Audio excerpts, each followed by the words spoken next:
Assalamualaikum warahmatullahi wabarakatuh. Nama saya Muhammad Rafi Darajat dari Universitas Siddhartha Pasuruan. Saya ingin mempresentasikan hasil dari esai saya yang berjudul Nalar Sufistik Vaksin Wabah Radikalisme. Sebelumnya, terima kasih buat panitia yang menyelenggarakan acara ini. Salam hormat, salam takdim pada para juri. Judul saya ini membawakan tentang pemahaman sufistik untuk menanggulangi pemahaman radikalisme. Indonesia yang merupakan negara paling besar umat Islamnya merupakan sebuah keniscayaan adanya beberapa pemahaman tentang Islam yang berbeda-beda. Terbukti banyak melahirkan ormas-ormas Islam yang semakin banyaknya itu memang perbedaan itu memang sebuah rahmat. Tapi yang perlu dikhawatirkan bersama itu memunculkan gagasan-gagasan radikalisme Islam. Radikalisme sendiri itu terlahir dari seseorang yang memahami agama Islam ini secara tekstualis atau kaku, yang akan menjadikan pemahaman keagamaan Islam ini ya sempit ketika menilainya itu hanya benar salah, halal haram, Islam kafir. Ketika ada yang tidak baik ya langsung mereka anggap salah.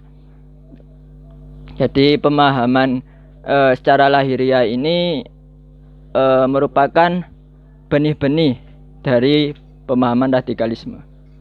Maka dari itu diperlukan mengembalikan pemahaman Islam pada penilaian yang substantif, karena banyak orang menganggap Islam ini secara formal saja, secara simbol saja, bukan spiritualitasnya itu kurang.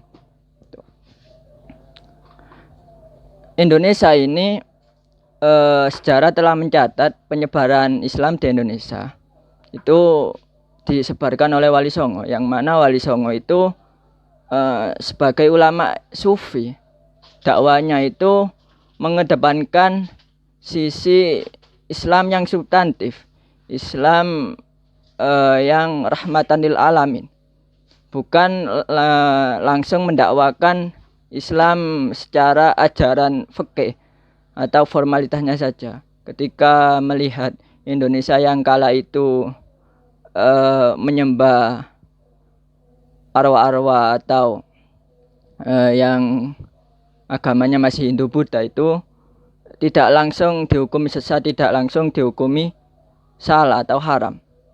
Itu dakwanya ulama-ulama sufi, itu Wali Songo. Inilah penyakit hati pertama yang saya sebutkan di esai saya.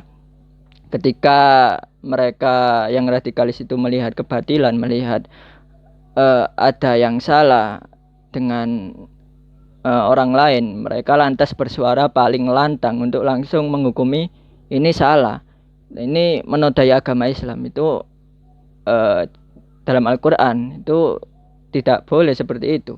Nah, dalam Al-Quran itu seharusnya kejahatan itu atau keburukan itu dibalas dengan kebaikan. Tuh. Ayatnya wala tastawil hasanatu wala sayyi'ah idfa billati ya ahsan fa idzal ladzi bainaka wa bainahu adawatun ka'annaha waliyyun hamim wa ma yulaqaha illal ladzina sabaru wa ma yulaqaha illa dzu hadzin adim. Jadi wala tastawil hasanatu wala sayyi'ah. As-sayyi'ah ini keburukan itu idfa billati ya ahsan. Keburukan itu ya balaslah dengan yang lebih baik. Ketika dibalas dengan kebaikan, ini menurut Fakhruddin Ar-Razi itu merupakan sebaik-baiknya jalan atau afdhalut turuq, sebaik-baiknya sikap. Itu sikap yang harus dilakukan itu ya membalasnya dengan lebih baik.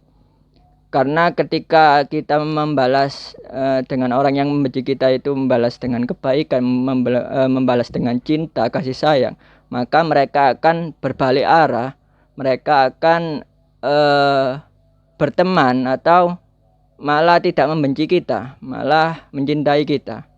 Itu dakwah para ulama sufi itu seperti itu, bukan langsung mengharamkan atau menyalahkan. Itu terbukti dalam ayat seterusnya, wa ma yulaqqa illal ladzina sabaru wa ma yulaqqa illa dzu hadin adim. Yang bisa melakukan tersebut, yang bisa melakukan idfa bilati ahsan itu adalah alladzina sabaru, mereka yang bersabar hatinya. Ini para ulama sufi itu seperti itu.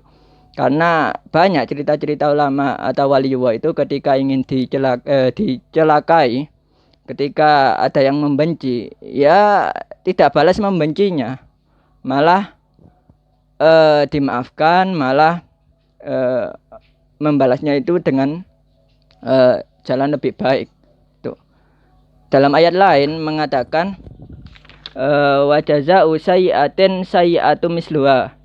Jadi keburukan itu atau kejelekan itu balaslah dengan kejelekan serupa. Tapi ada tulisannya faman afa wa aslaha fa amruhu 'ala Allah innahu la yuhibbudz zalimin. Tapi barang siapa yang memaafkannya, yang membenci itu, maka itu adalah wa aslaha, jalan yang lebih baik. Terus penyakit hati yang kedua yang saya uraikan dalam esai ini adalah para radikalis itu, mereka yang radikalis itu kebanyakan menganggap dirinya itu benar, menganggap ibadahnya itu sudah diterima oleh Allah. Ini yang awalnya ibadah itu bukan untuk mengharap sanjungan ataupun merasa diri sendiri lebih baik daripada orang lain. Kualitas ketakwaan seseorang yang mampu menilai hanyalah Allah semata.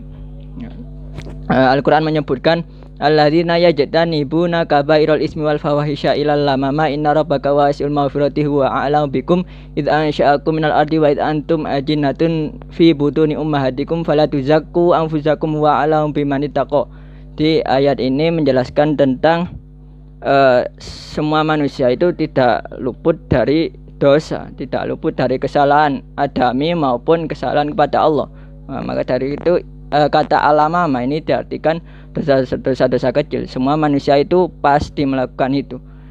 Contohnya saja ketika kita lupa sedetik saja kepada Allah, yaitu merupakan ya dosa. Kenapa kita seorang hamba melupakan penciptanya?